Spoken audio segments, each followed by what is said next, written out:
कल कोठे बैठे रहे तो मैं कहने लगा नंबर से पहन दी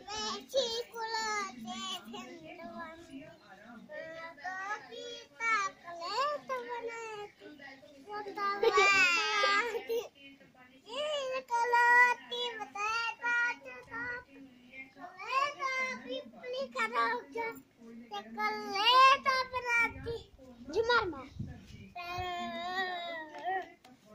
बात करेंगे जहां पर लोगों ने छोटे लोगों की बुराई का राजनीतिक पकवाने के लिए मशहूर नमक मंडी का रुख कर लिया है। मजीद बताएंगे हमारे नुमाइंदे शहजाद